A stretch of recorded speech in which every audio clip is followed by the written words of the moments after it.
You are listening to selfdiscoverymedia.com, where illumination and inspiration is but a click away.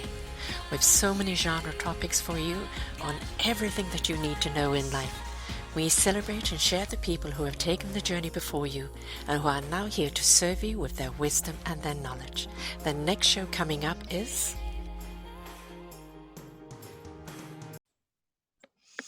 Good morning, good afternoon, good evening, everybody. Welcome back to another edition of sARA's View of Life, right here on Self-Discovery Media. I am sARA Troy. Well, permission to be me, or not to be. Is that the question? Is it the permission that we need to be? I'm an odd duck, always being different, always seeing things differently, always done things differently. Many people just do not get me, and that's okay. It took me a while to get myself. Why? Because I was living in two different souls, and only when I merged the two did I discover the real me. It can be said that for many a soul, can't it? We live our lives in expectation of living up to society's dictation, fitting in, not rocking the boat, being a sheeple, and never encouraged to seek or embrace a dream of the gift that we were given to fulfill. We are here to be so much more than we were taught to be. Permission and allowing ourselves to become that awesome person from the inside out is what our lives are all about. The struggles, the falls, the redirects, all the lessons on becoming you.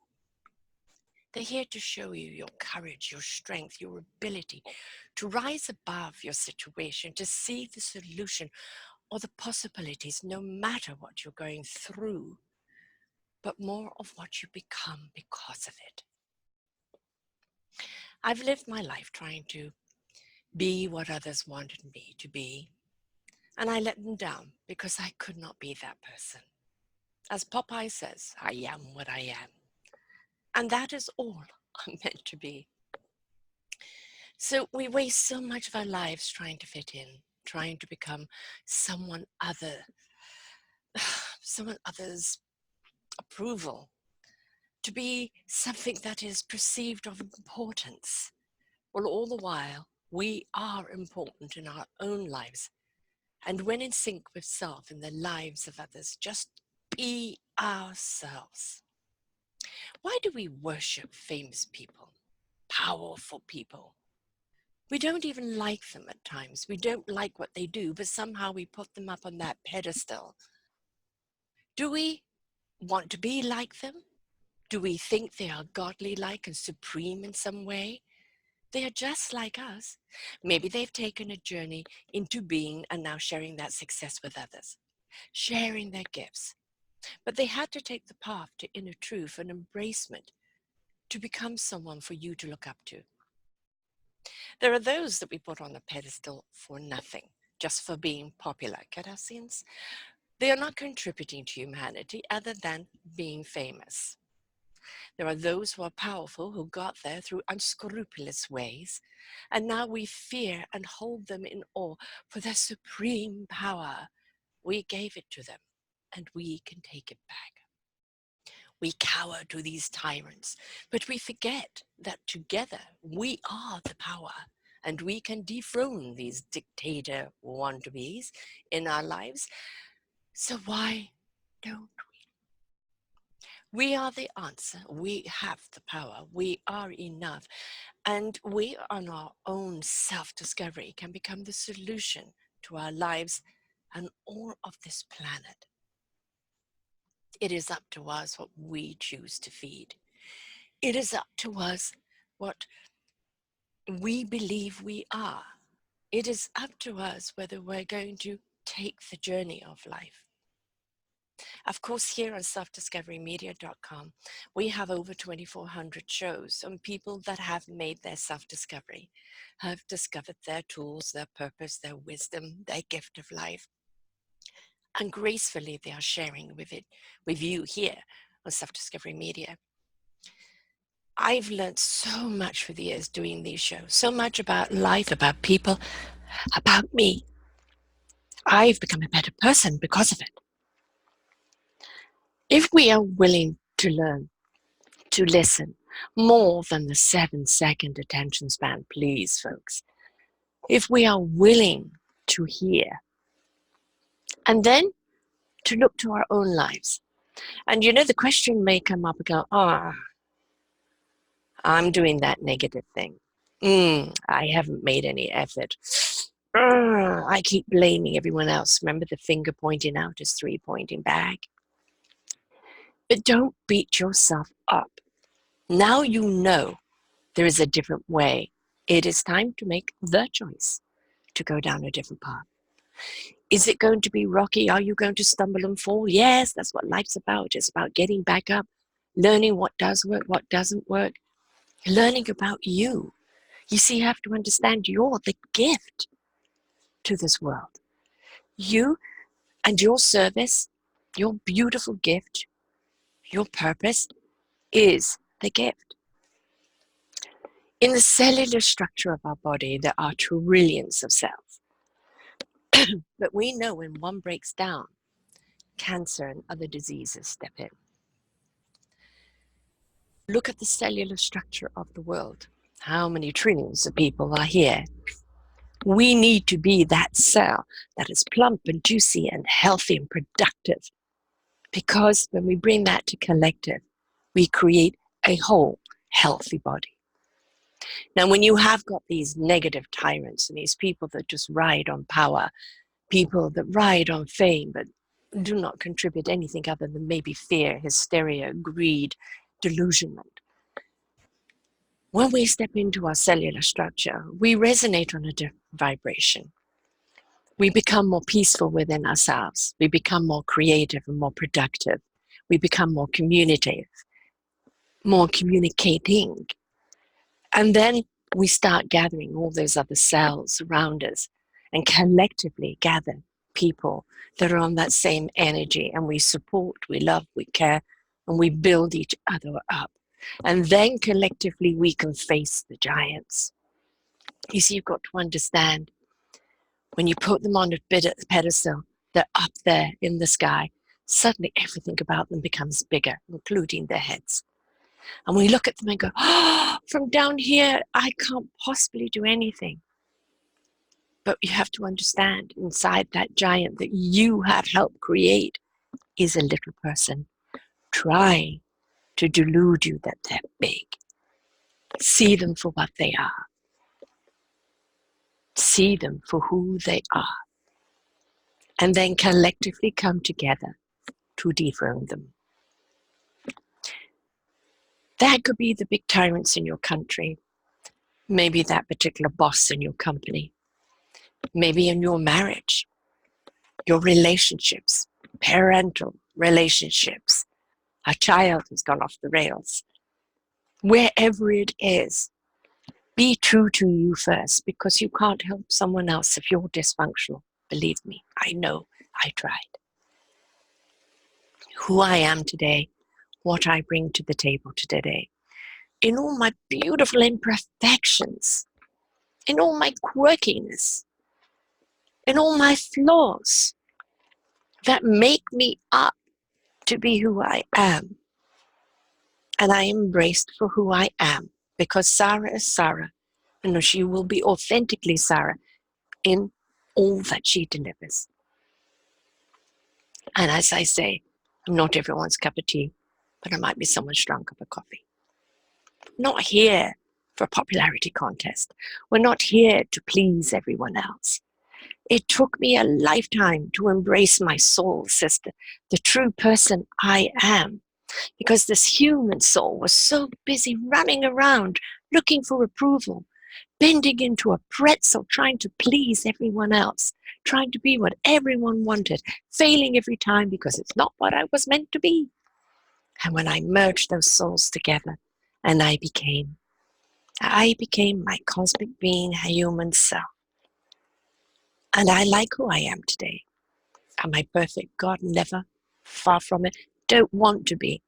Imagine the pressure of having to be perfect. Imagine the pressure of having to always be right. Imagine the pressure of everybody looking up to you, that you can't make a wrong decision. You can't be human. Who wants that? I watched the movie Steve Jobs last night. Incredible creator, incredible manipulator. But a man who was so discontent with himself, so running from himself, that he deliberately made everyone dislike him. Though you can admire him. Yes, he was a genius. He had tenacity and he took the bull by the horns and he didn't give up. He was astute, he was cunning, he could see what the people needed. But he didn't care who he hurt along the way. And he died young of cancer. I think the lesson learned there is, if you're building an empire or building a simple molehill, it's important to have people around you that like you, not because of what you do for them or pay them or because you're this or that, but because you treat them right, because you see them for who they are, because you're grateful for what they bring to the table, because you embrace the spirit in which they are, and because you understand the bad times and the good times that they also bring. Respect that value of someone else and their contribution, their gift, their cellular structure to the whole. When we start doing that, we will always have leaders. We will always have people that will step out ahead of the crowd. Always have people that will be that beacon of light for others to follow. That's their role in life. It's not everyone's role. Everybody has a role. And whether your role is just to open the door to that light or whether the role is to dig people out of the dirt so they can start seeing the light, it doesn't matter what it is. Every single role is important. No role is more supreme than the other. But every role has a responsibility. And if you are a light, bright shiner, it's even more responsibility for you. We can be absolutely awesome species, but it is time to merge our human collectiveness, our human consciousness, in with the cosmos consciousness, that divine presence from the universe, from other beings out there. It is time to open up those chakras, those auras, and become merged. Because when we do and we understand our wholeness, then we actually understand why we're here. What a gift this planet is to us. What a gift the human body is to us. What a gift this human experience is. What a gift we are to each other. How absolutely wonderful we can be. For far too long, we've been selling ourselves short, selling ourselves down the river, praising false gods, looking up at false leaders, handing ourselves over to someone else to control. No more. The greatest gift you can give someone is your vulnerability and trust. But to get there in a partnership, in a love partnership especially, in a business partnership, it's a two-way street. You both come together as a whole and you find those fiber optics and you merge and entwine them to strengthen each other's whole. It's not one dominating over the other. It's not one being submissive for the other. Just like the forest and every tree there, every diverse, different type of tree, dead or alive, that fiber optics reaches out, entwines, feeds and supports one another and communicates. Where are our fiber optics? Riddled with them, from our brain right down through our body, right underneath every piece of our skin is a fiber optic. It's what makes our body work. It's what gets us doing things.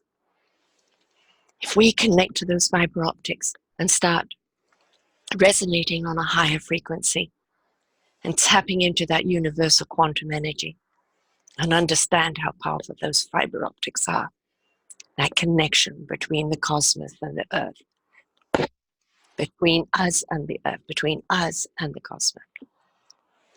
Isn't it wonderful what we could discover? We're only scratching our surface. We're only waking up. Let's stretch out and go, oh, this is a good day to be alive. I'm going to embrace it and the whole of me, in all of me. And I'm going to step out there in the joy and gratitude of life and just be. Hope you find yourself, your self-discovery. I hope you become the whole of you. I hope you bring yourself to the table of life, whether you're a spice or a full ingredient in an entire dish. Understand it is contribution, service to one another. That's what we're here for. But bring yourself. Maybe you're not fully whole yet, but bringing yourself to the table of life, feeding on all that else that's there, you'll become whole. But be willing to put the foot in front of the other. Be willing to listen, to hear, to listen. Be willing to learn, to step out of everything you've known and step into something you need to know, because it's waiting for you. And here on selfdiscoverymedia.com, we are here to help you on that journey. If you wish to reach out to me, it's info@selfdiscoverymedia.com. I'm sARA Troy, founder, owner of Self Discovery Media, and don't forget selfdiscoverycommunity.org. And we're here to make your lives better, because we're a little bit ahead of you maybe. We've been down the rabbit hole. We've been down the Grand Canyon. We've had the cosmic 2x4. But we're on our feet. And we're standing tall. And we're embracing life and all that we are and what we're meant to be. And we finally understand what it's about. And we so wish to share that with you. So until next time, folks. And this is the week where it is Canada Day, July 1st. The show is July 2nd. And it is the American Independence Day. Let us have a reflection in North America. There are so many countries out there ahead of us when it comes to the consciousness of investing in human beings, planet, before profit. When we're looking at people, we're also looking at all life forms, planet, all life forms on it, to make a profit, not profit at the expense of people and planet. This is a time for you to really look at what you can do to face your leader, to choose a new leader. Put aside red and blue, put aside your own prejudice. Look at what has been served, a bucket of load of crap, quite honestly, and what could be served if you raise your voice, not in anger, not with pitchforks, but in a harmony that rings out true and invites others to join you. Let us reflect on Canada Day and on Independence Day on what our contribution could be to make this world a better place, to make our countries a better place, how we can learn from others that have gone before us, and how we can step up and be the awesome human beings we're meant to be. Until next time, folks. Bye. We hope that you enjoyed the show and were inspired. Come and visit us at selfdiscoverymedia.com and see what other shows we have for you. And please do visit our selfdiscoverycommunity.org and see how you can be a part of giving back. Thank you very much.